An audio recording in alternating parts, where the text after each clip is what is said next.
Hi everyone, my name is Mariana Rizzo and I'm a teacher at Spoken Learning.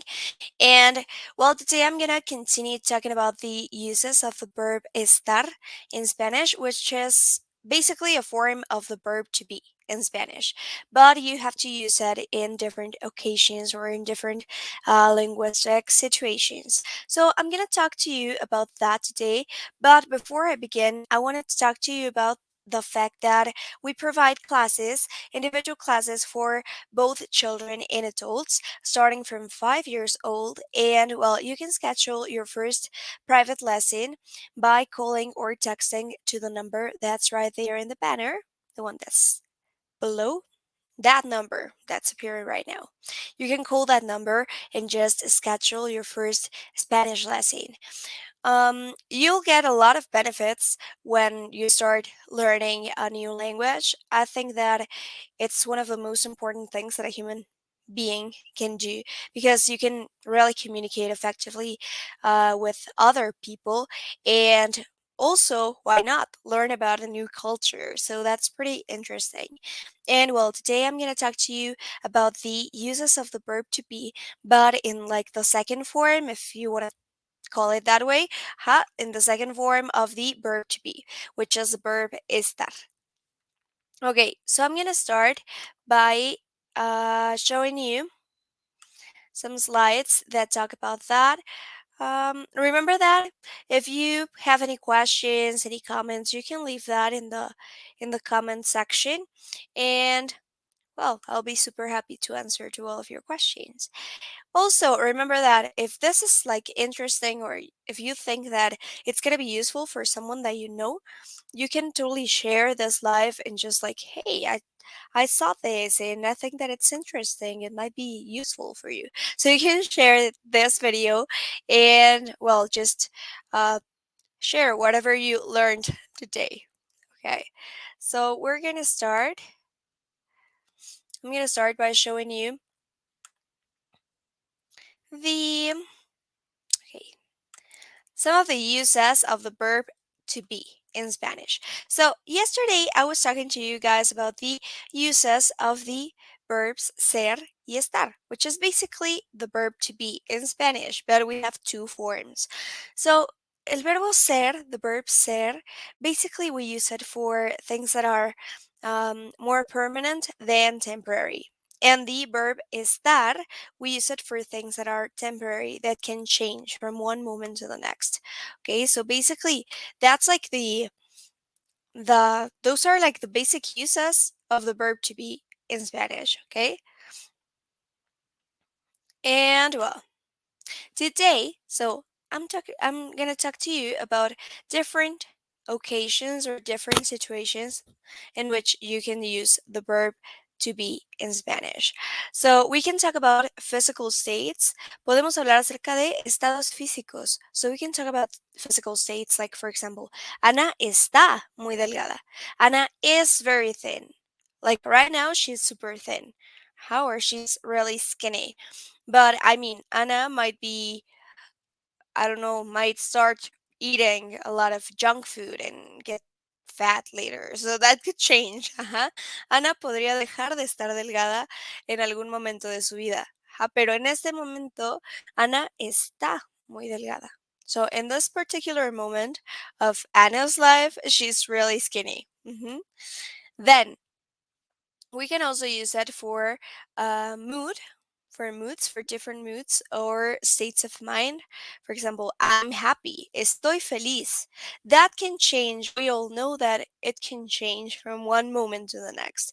I don't know, I spilled my coffee like all over the place and I was super happy, having like a great day and like, oh wow, this is amazing. And from one moment to the next, I can just spill my coffee and be in a bad mood or start being like a bit moody. So that can change like this from one moment to the next. So we use it for states of mind or moods. Then we can use that um for our romantic or yeah, our situation. For example, estoy casado, which means I'm married. Estoy casado. We all know that it can change too. like being married and being divorced. I don't know. That can change. It's not like something that's going to be super permanent in some cases. Okay, so we use that. Also, you can say estoy soltera. Estoy soltera. I'm single right now. Huh? I might get married. I don't know in 2 years. But right now I'm single. Podría casarme en 2 años. Pero ahora en este momento de la vida estoy soltera. Mhm. For example, for a widow is kind of different because you use the soy. Soy viuda. Soy viudo. Because, well, you cannot change that, right? Then we use it for space, for when we want to talk about space or where we can find someone in the space. Uh, so basically, you can say estoy en el parque. I am at the park. I am in the mall. The shirt, la playera, the t-shirt está en el closet. The t-shirt is in the closet. Mhm. So I can just take that shirt out of the closet and yeah, it won't take me like a very long time, right, to do so. Then, temporary states. Estados temporales. La casa está limpia. The house is clean. So that can change. If you have kids, that can change from one second to the other. Or if you have pets, that can change real quick. So this is a temporary state. And also, you can talk about temporary jobs. So if you have like a job that you're not planning to stay there for long, like for example, I don't know, you are working during the summer as a barista, I don't know. So you can say like estoy de barista. Mhm. I'm working as a barista, but we use just like this. Estoy de barista en un café. Mhm.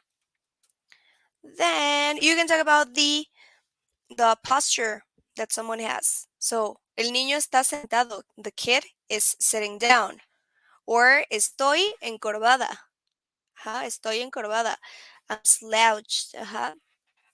Or estoy sentada derecha. Estoy derecha. I'm sitting up straight. Ujú. Estoy. So that can change from one moment to the next. Then we can use it for adjectives too.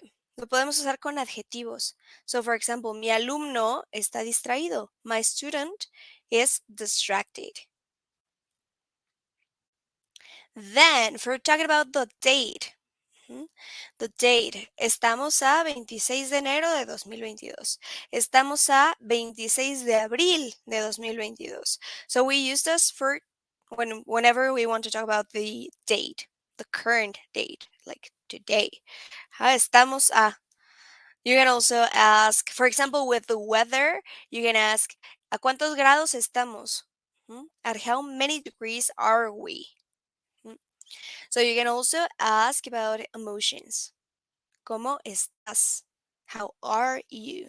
How are you? ¿Cómo estás? Entonces podemos preguntar acerca de emociones con el verbo estar en español. Then, podemos situarnos en temporadas, so we can talk about the seasons of the year. Estamos en primavera. We are in spring. Estamos. We are. You can also ask about actions in the present. ¿Qué estás haciendo? What are you doing? ¿Qué estás haciendo? So this yendo, ando, it works like the ing, like the progressive form in English. So it's what are you doing? ¿Qué estás haciendo? Mhm. And well, those would be some uses for the verb to be in Spanish. Esos son algunos de los usos que tenemos para el verbo estar en español. So don't forget to leave your comments.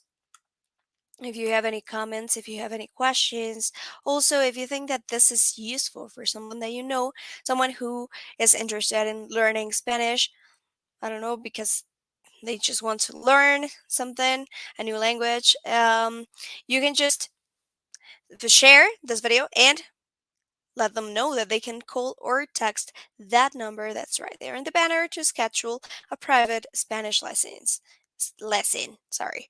So all of our classes are one-on-one, and we all are native speakers of Spanish. So you're gonna get like the real uses of the language, and well, you can just call or text that number to schedule your first private lesson.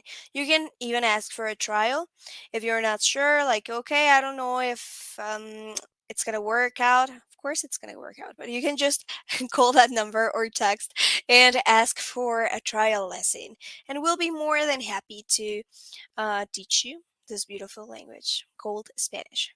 So that would be pretty much it for today. Have a great day, and I'll see you guys later. Bye.